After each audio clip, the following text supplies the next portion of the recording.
All of us are aware that ISIS is a barbaric organization.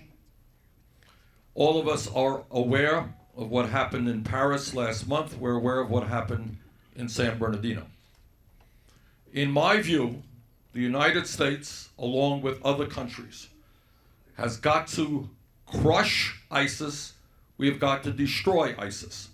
But I get a little bit tired of hearing some of my Republican colleagues who talk about how tough they are going to be. This is not just a question of being tough, it is a question of being smart. Thank you.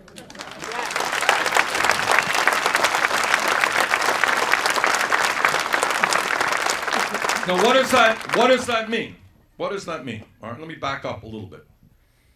The truth is that when you are an immensely powerful nation like the United States, we have the capacity to overthrow governments and dictators. Nothing new about that. We can do that. But what our job is to be thinking about what happens the day after you overthrow a dictator.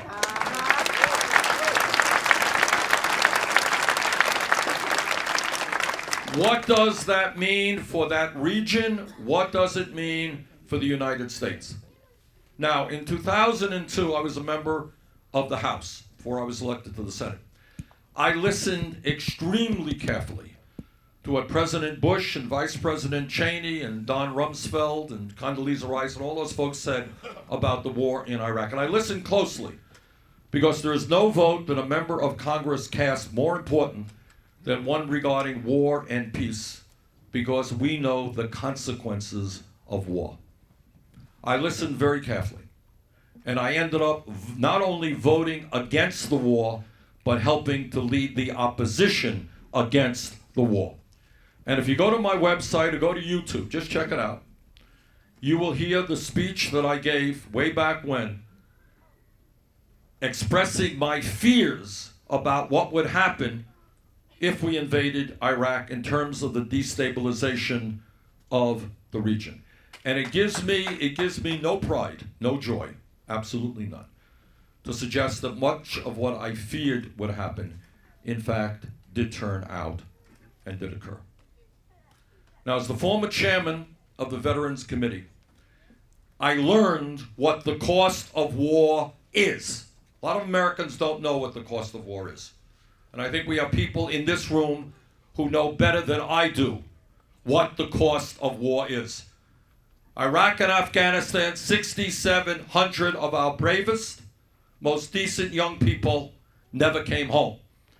And in my small state of Vermont, our Vermont National Guard was mobilized in an unprecedented way since World War II. And I will tell you, because it breaks my heart, about how many funerals I went to in the state of Vermont for young people who never came home.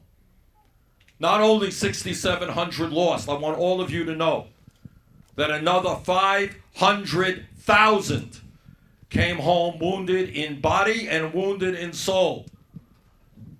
Huge numbers with post-traumatic stress disorder, traumatic brain injury, families broken apart, divorce, suicide rates. That is the cost of war. And I got a little bit tired of some politicians talking about how we're going to go in there.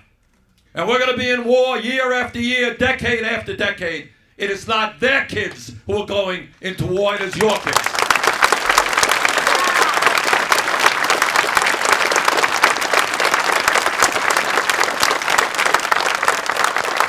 So you will forgive me, but this is an emotional issue for me because I've gone to too many funerals and talked to too many Gold Star mothers, Gold Star wives.